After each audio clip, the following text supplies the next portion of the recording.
แต่ไอแหล่งเงิน2แหล่งที่ว่าเนี่ยสิริกัญญาตันสกุลเนี่ยนะชี้อีกเช่นกันนะครับคือสิริกัญญาเนี่ยเปิดประเด็นคล้ายๆกับคุณคำนูนสิทธิสมานน่าสนใจตรงนี้นะคุณผู้ชมคุณคำนูนเป็นสวซึ่งกำลังจะหมดวาระในวันที่11พฤษภาคมนี้คุณคำนูนบอกว่าเฮ้ยร่างพระราชบัญญัติงบประมาณรายจ่ายประจำปี2568ซึ่งผ่านการพิจารณารับหลักการวาระที่1ไปเนี่ยคุณไม่ได้ใส่เรื่องของ Digital Wallet เอาไว้แล้วจู่ๆคุณมาเติมเข้าไปโดยที่พวกผมไม่ได้พิจารณาแบบนี้มันก็ไม่ค่อยโสภาเท่าไหร่สิริกัญญามาขยายอย่างนี้ครับบอกว่าข้อสังเกตเบื้องต้นจากรายละเอียดงบปี68ที่ผ่านครม.ไปอาทิตย์ที่แล้วและกำลังจะโดนรื้ออีกรอบรัฐบาลนี้ชอบรื้องบนะฮะ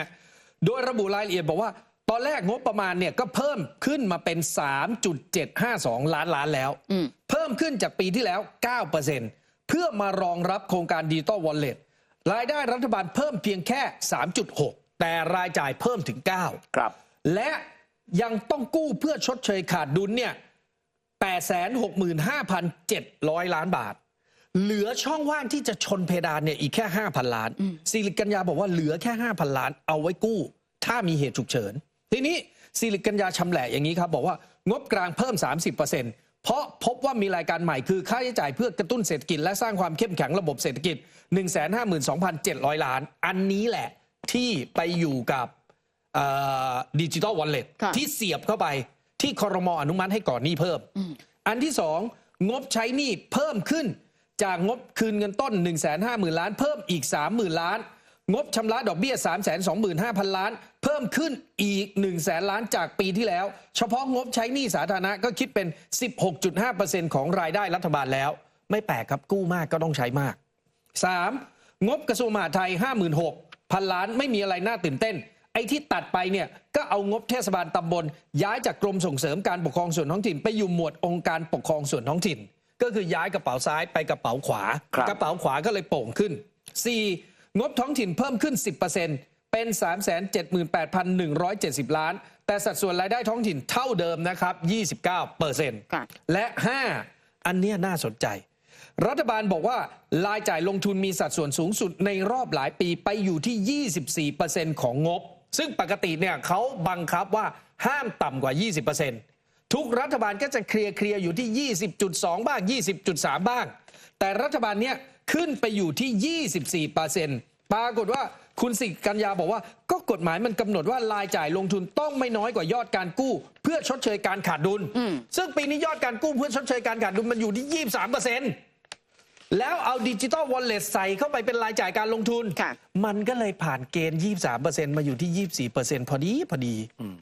คือย้ายกระเป๋าซ้ายมากระเป๋าขวาเกือบทุกอันครับนะฮะทีนี้อีกคนหนึ่งครับที่ออกมาพูดนะครับเกี่ยวข้องกับเรื่องของDigital Wallet นั่นก็คือคุณสมชัยศรีสุทธิยากรอดีตคณะกรรมการการเลือกตั้งโพสต์ข้อความผ่าน Facebook เนี่ยบอกว่าซุปเปอร์แอปนับหนึ่งหรือยังนะฮะก็คือเขาจะใช้ซุปเปอร์แอปในการที่จะควบคุมการใช้จ่ายเงินไงนะครับก็บอกว่าจากบล็อกเชนกลายเป็นซุปเปอร์แอปและยังเป็นโอเพนลูปมีแต่คำใหม่คำเท่ดูทันสมัยบอกว่าจะเริ่มเอามาใช้ให้ร้านค้าและประชาชนจดทะเบียนในไตรมาส 3หรือเดือนกรกฎาคมถึงเดือนกันยายนปีนี้ที่ประชุมครม.มอบสำนักงานพัฒนารัฐบาลดิจิตอลไปทำเมื่อวานนั้น DGA ก็ออกมาแถลงข่าวว่าทำคนเดียวไม่ได้จะนับหนึ่งได้ต้องมาสุมหัวกันกำหนดรายละเอียดเสียก่อนพาณิชย์ว่าไงคลังว่าไงมหาดไทยจะช่วยอย่างไรแต่ที่ไม่พูดคือใช้เงินเท่าไหร่และบอกเป็นในว่าอาจไม่ทันตามแผนรัฐบาลการนับหนึ่งซุปเปอร์แอปจึงยังไม่เกิดจะนับได้ต่อเมื่อมีข้อมูลหรือว่า proposal ที่บอกรายละเอียดการดำเนินการกำหนดด้วยพร้อมงบประมาณที่ขออนุมัติจากครม.โดยอาจขอจากงบกลางครม.มีมติให้ดำเนินการและนายกอนุมัติให้ใช้งบกลางจะกี่พันล้านก็แล้วแต่อนุมัติเมื่อไหร่จึงเริ่มนับหนึ่งและจะใช้เวลาพัฒนากี่เดือนค่อยว่ากันอีกทีแต่คำถามใหญ่กว่านั้นคือถ้าใช้งบประมาณเป็นพันล้านทำซุปเปอร์แอปไปแล้วแต่แฮวหาแหล่งเงิน500,000 ล้านไม่ได้ถึงครึ่งเพราะงบ67ไม่เหลือพอเงินธกส.ก็มาไม่ได้ใครรับผิดชอบค่าใช้จ่ายในการดำเนินการและจะแสดงความรับผิดชอบอย่างไรเป็นคำถามนะคือวันนี้ซูเปอร์แอปก็ยังไม่เห็นหน้าเห็นตาแล้วก็เรื่องของการตีความต้องก็มีการส่งไปให้กับกฤษฎีกาเพราะว่าคุณจุลพันธ์ก็บอกแล้วว่าถ้าสงสัยเรื่องของข้อกฎหมายใด โดยเฉพาะสหภาพของธกสเองเนี่ยคุณจุลพันธ์ก็บอกว่าเอาอย่างนี้ก็เดี๋ยวส่งไปให้ทางกฤษฎีกาตีความก็แล้วกัน ครับ เดี๋ยวคงจะต้องรอดูว่าที่สุดแล้วเนี่ยเรื่องของดิจิทัลวอลเล็ต10,000 บาทมันจะตกผลึกเป็นรูปธรรมหรือไม่นะคะเรื่องของดิจิทัลวอลเล็ตหรือว่าการแจกเงิน 10,000 บาทการประชุมครม.ก็เห็นชอบในหลักการเดียวกันหลังจากนี้ไปเนี่ยเรื่องของกระบวนการต่างๆไทม์ไลน์ต่างๆคุณจุลพันธ์ย้ำชัดว่าไทม์ไลน์การลงทะเบียนยังคงเหมือนเดิมแต่ว่าประเด็นณตอนนี้ซูเปอร์แอปหน้าตาเป็นยังไงใครก็ยังไม่เห็นยังไม่รู้ว่าดำเนินการอย่างไรบ้างอีกประเด็นเรื่องหนึ่งเรื่องของแหล่งเงินที่จะมาจากธกสเมื่อวานนี้นำเสนอในมุมมองของอดีตคนที่เคยอยู่ธกสแล้วก็เป็นหนึ่งในผู้ที่มีการแก้ไขพรบธกส